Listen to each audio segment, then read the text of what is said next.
I'm excited for people to see it just because I feel like WandaVision put the ball on the tee so well. And this show is such a home run.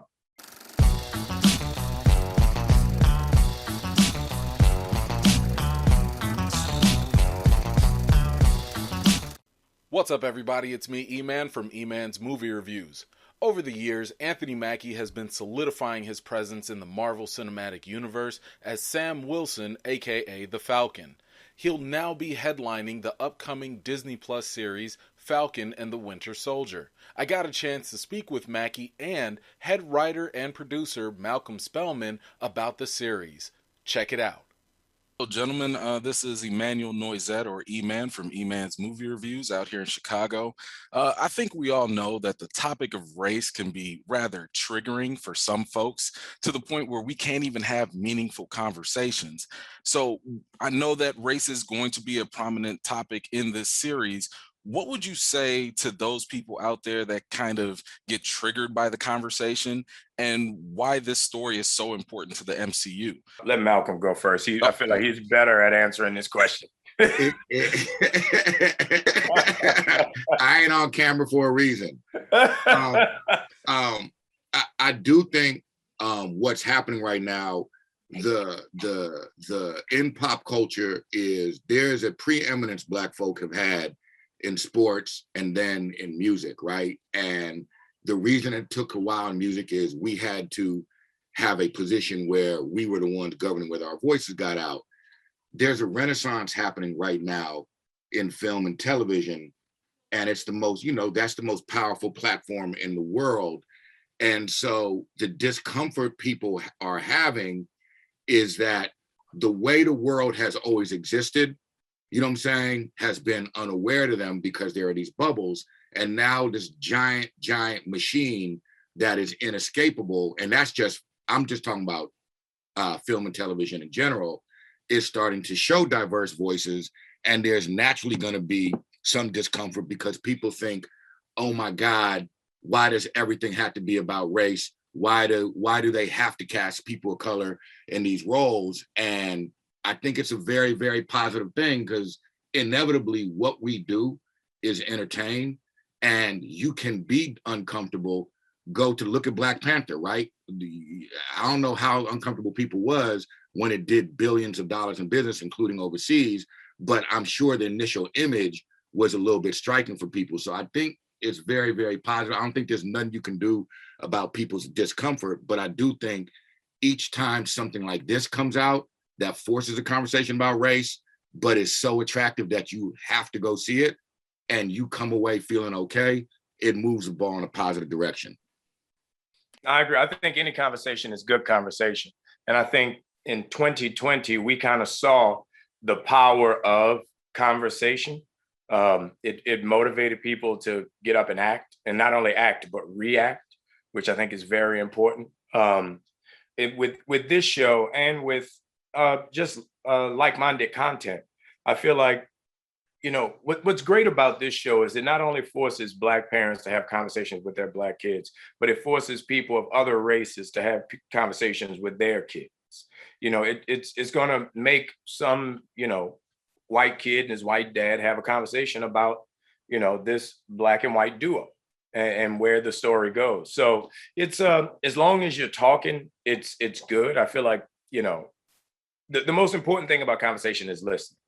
Most people don't listen. That's why they get sparked. That's why they get upset. That's why they want to react. So I think with this, hopefully it'll put people in a position where they just want to listen. We're coming off the heels of WandaVision, and it had fans going all over the place with expectations, theories, and all of that. Can you guys get ahead of that and just kind of help shape our expectations for this series? Maybe even let us know what will blow our minds. Well, it was, at first it was because we were supposed to be the first show released.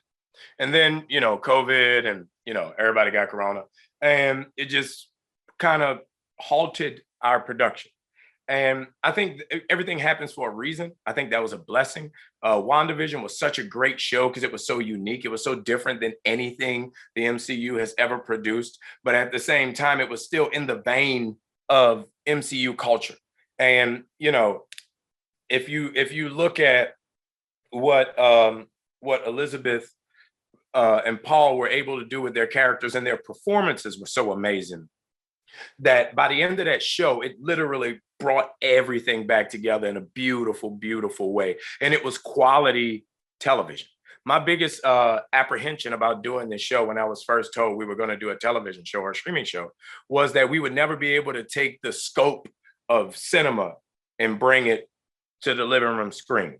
And that gave me a lot of, as Stephen A. Smith would say, cause to pause. Because I didn't want to be the dude in the first bad Marvel project. You know, you finally get a job, and it's like some brother shit. You finally get a job, and then it's bad, and it's like, see, told your ass you should have sit down. You know what I mean? So I was very nervous about that. But as it started to build and grow, and we brought on Kari, and we brought on Malcolm, and you know, it said,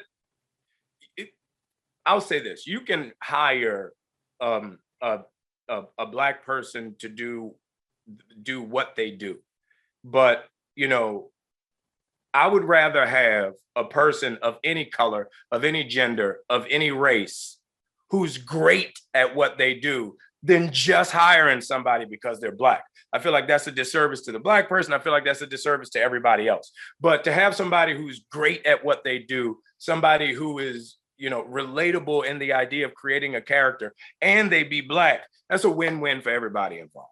So that being said, when we got Malcolm, then my fear and trepidation started to fall away, because I saw we were working in the right direction on what we were attempting to develop and grow.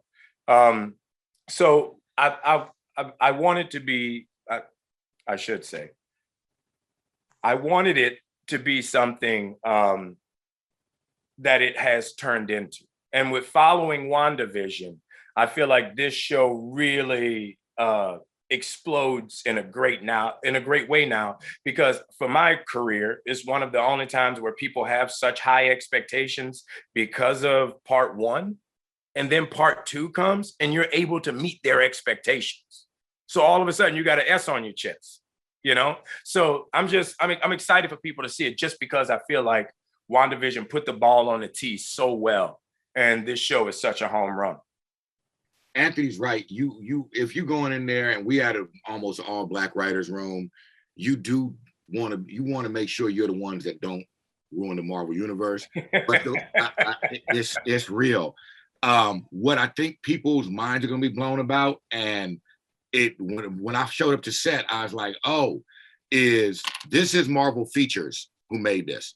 Right. And Kevin's mandate was, this cannot be television. And the people who are doing Anthony and Sebastian's fight scenes are the people who did Avengers and all that.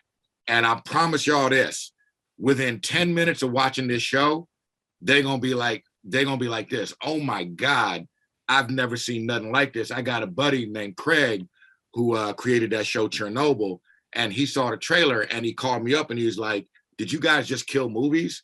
So it is the Marvel team definitely, like Anthony said, about you worry about the scope of the MCU.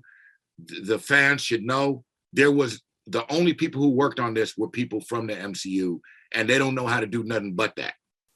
If you'd like to see the rest of this interview, you can do so by following the YouTube channel of the African American Film Critics Association.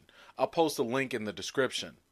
Be sure to follow and subscribe, as I'll be doing weekly breakdowns and live spoiler chats about Falcon and the Winter Soldier. The series can be seen on Disney Plus starting Friday, March 19th. Thank you all so much for taking the time to watch my video. I've got more videos and reviews to do for you all, and until next time, I'll see you all later.